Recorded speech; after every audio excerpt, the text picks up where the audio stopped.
அகம்புறம் நிகழ்ச்சிக்கு மீண்டும் வரவேற்கிறேன். இன்னைக்கு மே 17 இயக்கத்தின் ஒருங்கிணைப்பாளர் திருமுருகன் காந்தி கூட நம்ம விவாதிச்சுக்கிட்டு இருக்கோம். தொடர்ந்து பார்க்கலாம். இப்போ தமிழ்நாடு தமிழர்களுக்கே, காஷ்மீர் காஷ்மீரிகளுக்கே, மணிப்பூர் மணிப்பூரிகளுக்கே அப்படிங்கிற வாதத்தை நீங்கள் முன்வைக்கும் போது, தொடர்ச்சியாக அதுக்காக எல்லாம் பேசும்போது உங்களை ஒரு பயங்கரவாதி அப்படிங்கிற ரேஞ்சுக்கு சுப்பிரமணிய சுவாமி எல்லாம் ஒரு தீவிரமான ஒரு பிரச்சாரத்தில் இருக்கிறாங்க. உங்களுடைய குரல் வெளியே வர முடியாத அளவுக்கு என்னென்ன வேலைகள் செய்யணுமோ அந்த வேலைகளை எல்லாம் செய்கிறாரு. இந்த இந்த இந்த மாதிரியான ஒரு வேலைகள் செய்யும்போது அதற்கான எதிர் வேலைகள் தொடர்ச்சியாக உங்கள் குரல் ஒலிக்கிறதுக்கான வேலைகளாக நீங்கள் எது செய்கிறீங்க? இந்தியாவின் வரலாற்றிலேயே ஒரு பிரதம மந்திரியின் கொலையில் குற்றம் சாட்டப்பட்ட ஒரே மத்திய மந்திரி சுப்பிரமணிய சாமி தான். அப்போ இதை நாங்கள் தமிழ்நாட்டுக்குள்ளே மட்டும் பற்றி பேசலை, வெளி மாநிலங்களுக்கும் போய் நின்று பேசணும். நாங்கள் தமிழகத்துக்கு வெளியும் பேசணும். அது அவருக்கு ஒரு சிக்கலாகவே இருந்தது. அதே போல் தொடர்ச்சியாக என்னென்னா ஈழத்தமிழர்கள் அவர்கள் பாகிஸ்தான் உளவாளிகளோடு சேர்ந்து நின்று, ஜிகாத் அமைப்போடு சேர்ந்து நின்று, எல்டிடியும் சேர்ந்து நின்று இவர்களெல்லாம் தமிழ்நாட்டை தாக்க போகிறோன்னு தொடர்ச்சியாக போய் செய்தி விட்டுட்டே இருந்தார் அவர். அப்போ நாங்கள் அதுக்கு எதிரான ஆதாரங்களை முன் வச்சோம். வாதங்களை முன் வச்ச போது சுப்பிரமணிய சாமியால் பதில் சொல்ல முடியல. அப்போ அவங்க என்ன நினைக்கிறாங்கன்னா, தமிழர்களை உணர்வுபூர்வமான, நம்ம உணர்ச்சிகரமாக பேசுவோம், அறிவுபூர்வமாக பேச மாட்டாங்கிற பிம்பம் ரொம்ப காலமாகவே இந்த சுப்பிரமணிய சாமி போன்றவர்களுக்கு இருந்தது. சுப்பிரமணிய சாமி, சோ, என்றாம், இப்படி பேரெல்லாம் எங்களை சொல்லி தான் எங்களுக்கு இவங்க கிட்ட அதெல்லாம் இருந்தது. அப்போ நாங்கள் ஒன்றும் இல்லைங்க, நாங்கள் போய் விவாதத்தில் முதல்ல உட்காரும் பொழுதெல்லாம் எங்களை அப்படி தான் பார்ப்பாங்க. பிஜேபியே பல ஊடகங்களில் எங்களை கூப்பிடக்கூடாதுங்கிற நெருக்கடி கொடுக்குறாங்க. திமுக கொடுக்குறாங்க. அவங்களுக்கு அந்த பிரச்சனை அது இருக்கவே செய்யுது. நீங்கள் அது சமூக வலைதளங்கள்லேருந்து ஊடகங்கள் வரைக்கும் ஒன்று பிஜேபி அல்லது திமுக, இவங்க ரெண்டு பேரும் எடுத்து பேசுவாங்க.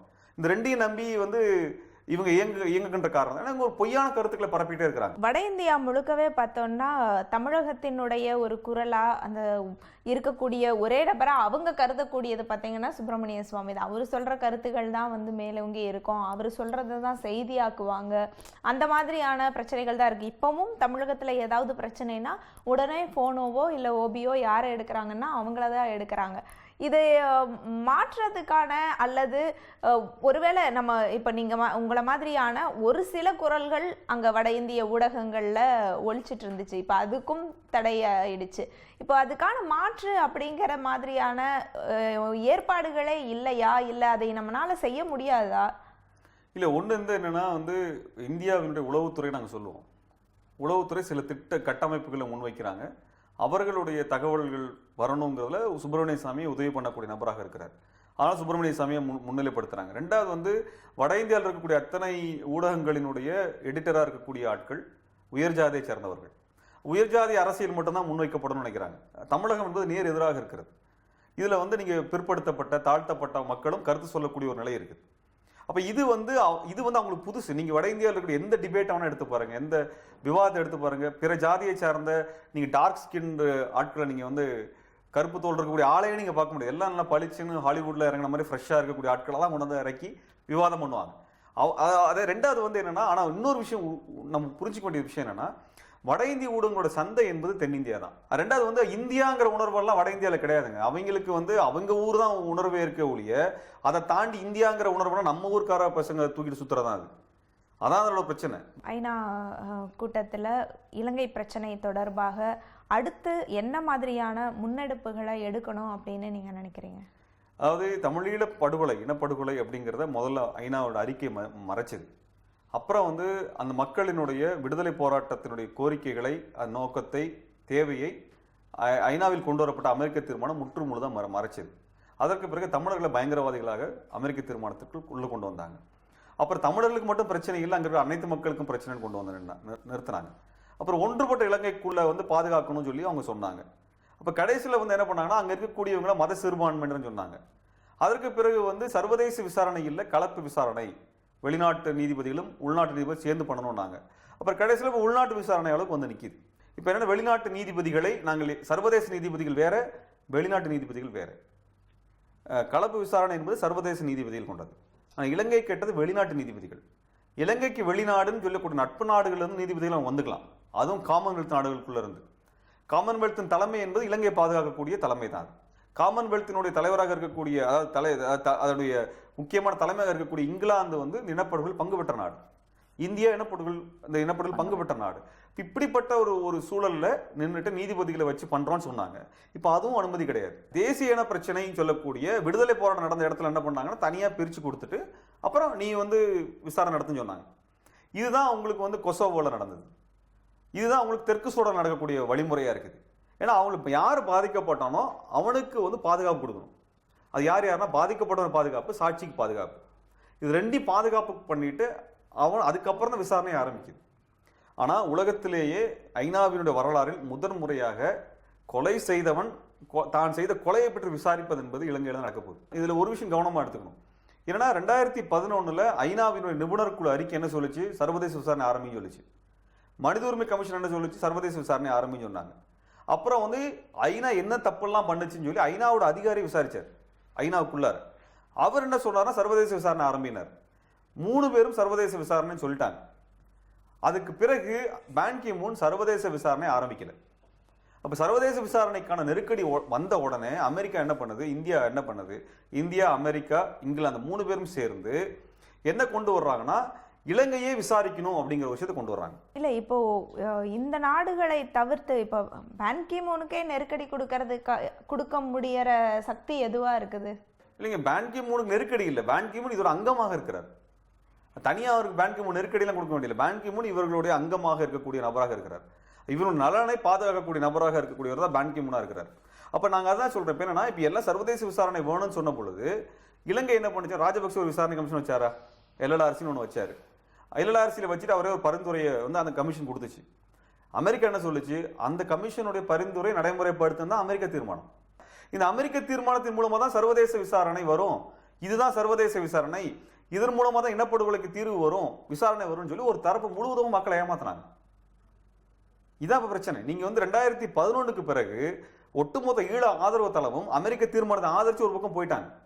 இன்னொரு குழு அமெரிக்க தீர்மானத்தினால் எதுவும் கிடையாது, சர்வதேச விசாரணை தான் தேவைன்னு சொல்லி பிரிஞ்சாங்க. இப்போ இந்த 2 குழுவா பிரிஞ்சு கடந்த 5 வருஷமாக நடந்த விஷயம் அமெரிக்க தீர்மானத்துக்கு ஆதரவுன்னு சொல்லி பெருசாக கொண்டு வந்து இன்னைக்கு விடுதலை புலிகளையும் தமிழர்களையும் இலங்கை அரசு விசாரிக்கக்கூடிய இடத்துக்கு கொண்டு நிறுத்திட்டாங்க. இன்னைக்கு சர்வதேச விசாரணை கிடையாது, இனப்படுகொலை நீங்க நிரூபிக்கவே முடியாது, போர் குற்றம் கூட எதுவும் கிடையாது, மனித குலத்துக்கு எதிரான குற்றம் கிடையாது, எதுவுமே கிடையாது. ஒரு டொமஸ்டிக்கலான உள்நாட்டுக்குள்ள சாதாரண இருக்கக்கூடிய ஒரு மஜிஸ்ட்ரேட் விசாரணை கூட நிறுத்திட்டாங்க. இறுதியான என்னதான் வடிவம், இதற்கு இறுதியான தீர்வு என்ன? ஒரே வழிதாங்க இருக்கு. சர்வதேச விசாரணைக்கு உங்களுக்கு ஆதரவு வேணும். நடக்கிற விஷயம் என்ன நாங்கள் பகிரங்கமாக சொல்ல விரும்புகிறோம். நீங்கள் அமெரிக்கா, இங்கிலாந்து, கனடா, ஐரோப்பிய நாடுகளை நம்பி மட்டுமே புலம்பெயர் தமிழர்கள் பிரச்சாரம் பண்ணிட்டு இருந்தாங்கன்னால் என்னைக்கும் அடுத்த 100 இல்லை 200 வருஷத்துக்கு எந்த நடக்கவே நடக்காது. உலகத்தில் கிட்டத்தட்ட 170 180 நாடுகள் இருக்குது. அந்த நாடுகளுக்கு போவதற்குரிய அறிஞர்களை ஏன் தயார் பண்ணலை? நாங்கள் கேள்வி வைக்க விரும்புகிறோம். எங்களுக்கு அந்த வசதி கிடையாது. நாங்கள் அந்த ஐரோப்பா போன்ற ஒரு வசதியான நாட்டில் இல்லை. ஐரோப்பாவிலிருந்து உலகத்தில் எந்த கண்டத்துக்கு வேணால் நீங்கள் எளிமையாக போக முடியும். அப்போ பிற நாடுகளுக்கு போவதற்குரிய அறிஞர்கள் கொண்ட குழுவை ஏன் உருவாக்கல? அவர்களுக்கு தேவையான நிதி உதவி ஏன் செய்யலை? நீங்கள் தமிழ்நாட்டில் இருக்கிறவங்களும் நிதி உதவி பண்ணிட்டு இருக்கிறீங்க. தமிழ்நாட்டில் எதுக்கு பணம் தரீங்க? நீங்கள் இந்த பணத்தை எடுத்துட்டு அங்கே இருக்கக்கூடிய ஒவ்வொரு நாடாகவும் நீங்கள் வந்து தென் அமெரிக்காவில் பராகுவே நாடு வந்து தீர்மானம் போட்டுச்சு, இலங்கையில் நடந்த இனப்படுகொலை விசாரிக்கணும்னு சொல்லி ஒரு சர்வதேச விசாரணை தேவைன்னு தீர்மானம் போட்டாங்கல்ல. நீங்கள் அதுக்கு ஒரு குழு அனுப்புறதுக்கான ஒரு உருவாக்குவதற்கோ அந்த குழுவுக்கு நிதி உதவி செய்வதற்கு ஏன் செய்யலை? நீங்கள் ஆப்பிரிக்காவில் இருக்கக்கூடிய நாடுகளை போய் சந்திப்பதற்கு இன்னைக்கு என்ன ஏற்பாடு செஞ்சிருக்கிறாங்க? இன்னைக்கு வரைக்கும் செய்யவே கிடையாது. ஆனால் அங்கே இருக்கக்கூடிய பிடிஎஃப்ஆ இருந்தாலும் ஜிடிஎஃப்ஆ இருந்தாலும் அந்த அரசுகளை நம்பி போய் நின்னாங்க அவங்க. இன்னைக்கு என்ன நடந்துச்சு? அது நான் என்ன சொல்றேன், நீங்க அமெரிக்காவை நம்பக்கூடிய அமைப்புகள் பண்ணட்டும், அமெரிக்காவை கொண்டு வரட்டும். அதை மட்டுமே நம்பி உட்காந்து மற்றவனெல்லாம் நீங்க குற்றவாளியா மாத்தினீங்க. அமெரிக்காவை எதிர்த்தா குற்றவாளியா மாற்றக்கூடிய வேலை நடந்தது. இன்னைக்கு அமெரிக்கா உங்களை கைவிட்டுச்சு. நாங்க என்ன சொல்றோம்னா உலகத்தில் கூட அத்தனை நாடுகளுக்கும் போய் பாருங்க. நீங்க ஐநாவுக்குள்ள எல்லா நாடுகளும் 1 ஓட்டு தானே இருக்கு. அமெரிக்காவுக்கு 100 ஓட்டு, நீ இவனுக்கு 1 ஓட்டு கிடையாது. நீங்க 100 நாடுகளை பார்ப்பதற்கு 7 வருஷமா வேலை திட்டமே கிடையாது. நீங்க எல்லாத்துக்கும் செலவு பண்றீங்க.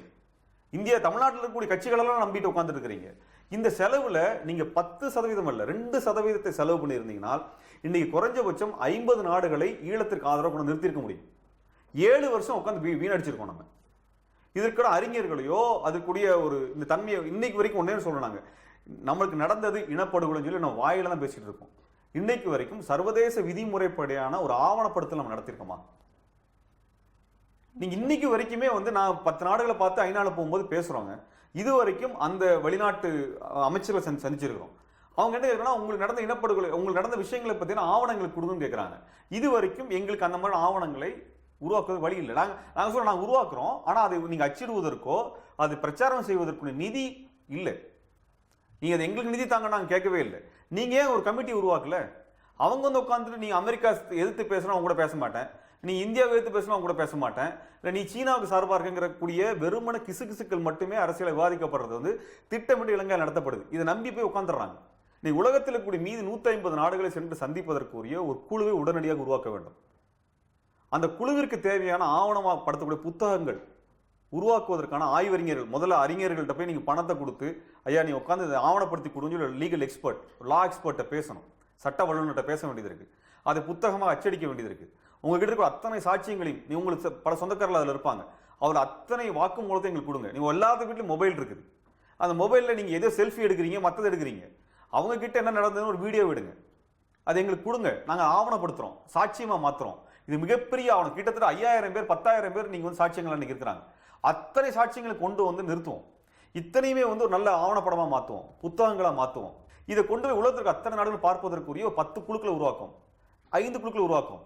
அவர்களுக்குரிய செலவுகளை நீங்க ஒவ்வொரு நாட்டில் கூட பொறுப்பெடுத்துக்கோங்க. இல்ல என்ன தீர்வு அப்படின்னு நிஜமாவே ஒரு தெரியாத சூழல் தான் இருந்துச்சு. நீங்க இத வெளிநாடுகள்லையும் புலம்பெயர்ந்த தமிழர்கள்ட்டையும் நீங்க இந்த கருத்தை முன் வச்சிருப்பீங்க. ஆனா இது ஒரு பெரிய அளவுக்காக போகக்கூடிய வாய்ப்பை இந்த களம் நிச்சயமா வந்து ஏற்படுத்தி கொடுத்துருக்கும்னு நினைக்கிறேன். இது எங்களுக்குமே ஒரு தெளிவை ஏற்படுத்துது. புலம்பெயர்ந்த தமிழர்கள் மேலதான் அவங்களுடைய குற்றச்சாட்டுகள் வைக்கல, நாங்க அதெல்லாம் சொல்லல. நான் என்ன சொல்றேன்னா, வேலை திட்டம் வைங்க. இல்ல இந்த வேலை திட்டத்தை செயல்படுத்திக்கிட்டு இருக்கிற ஒரு சிலர் இருப்பாங்க இல்லையா, தொடர்ச்சியா இதுக்கான பணிகளை செஞ்சுக்கிட்டு இருக்கிறவங்களும், அவங்க கிட்ட இதை சொல்லும் போது என்ன மாதிரியான ஒருவேளை அவங்களுக்கு இதை அடுத்தடுத்த படிநிலைகளுக்கு எப்படி எடுத்துட்டு போறதுன்னு தெரியாம கூட இருக்கிறதுக்கு வாய்ப்பு இருக்கா?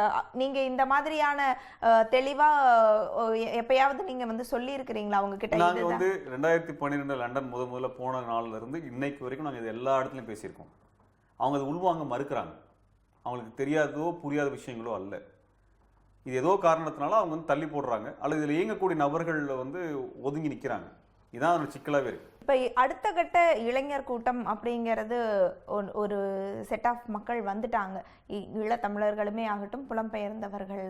அவங்க கிட்ட இந்த மாதிரியான வேலை திட்டங்களை நீங்க கொண்டு போய் சேர்க்கறதுக்கு என்ன மாதிரியான பணிகள் செய்றீங்க? இப்போ நீங்க 2012 சொல்லிட்டு இருக்கேன் அப்படிங்கிறீங்க.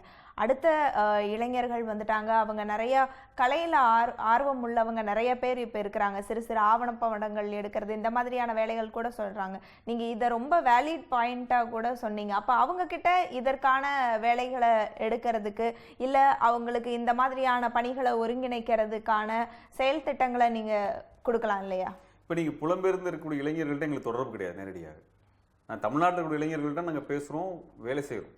அங்கே இருக்கக்கூடிய இளைஞர்களை தொடர்பு கொண்டாங்கன்னா நாங்கள் அவங்ககிட்ட நிச்சயமாக இதை குறித்து பேச தயாராகவே இருக்கோம். நாங்கள் விரும்புகிறோம். நாங்கள் அதில் அரசியல் படுத்துறதுக்கோ எதெல்லாம் ஆவணமாக மாற்றணுமோ அதெல்லாம் நாங்கள் அவங்ககிட்ட சொல்ல தயாராகவே இருக்கிறோம். அப்படி ஒன்று பண்ணாங்கன்னா எனக்கு ரொம்ப மகிழ்ச்சி. நீ குறைஞ்சபட்சம் அங்கே வந்து போரிலிருந்து தப்பி வந்தவர்கள், இறுதியிலும் தப்பிச்சு வந்தவங்க, வெளியேறி வந்தவங்க, அவர்கள்ட்ட வந்து நீங்கள் ஆவணப்படுத்துறது ரொம்ப தேவை. என்ன நடந்துச்சு, எப்படி நடந்துச்சுங்கிற ஒரு ஆவணங்கள் நம்மளுக்கு தேவை. அதை எடுத்து நீங்கள் வீடியோ வெளியே போடணுங்கிறதெல்லாம் சொல்லலை. குறைஞ்சபட்சம் எல்லாம் தொகுக்க ஆரம்பிக்கணும்.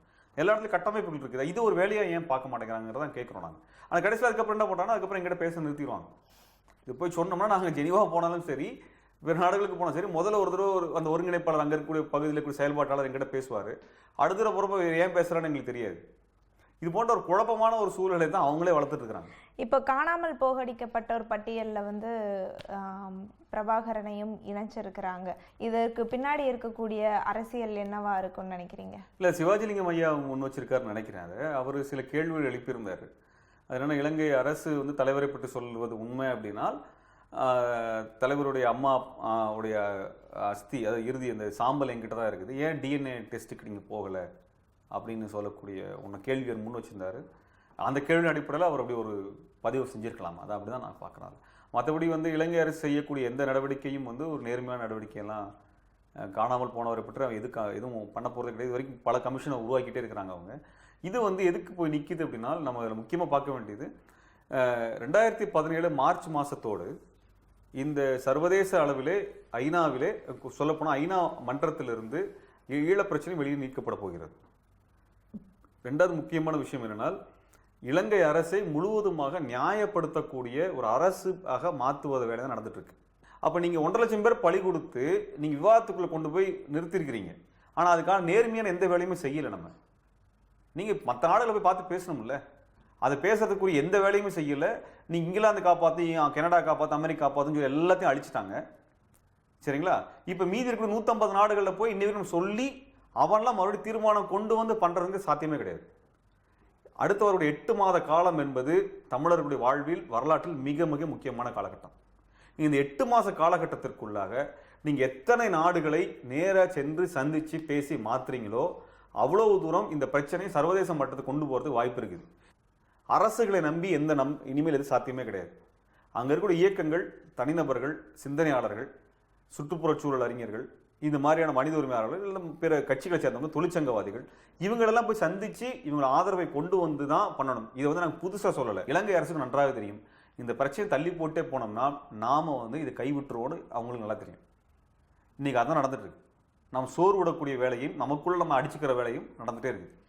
நிச்சயமாக இது மிகப்பெரிய அளவில் ஒரு தீர்வு தான். அதுவும் நீங்கள் சொல்லியிருக்கிற இந்த 8 மாத காலங்கிறது நமக்கு ரொம்ப ரொம்ப முக்கியமான காலகட்டம் அப்படின்னு சொல்லியிருக்கீங்க. அதுக்கப்புறம் ஐநாவில் அந்த குரல்கள் ஒலிக்க வாய்ப்பே இல்லாத சூழல் ஏற்படும்.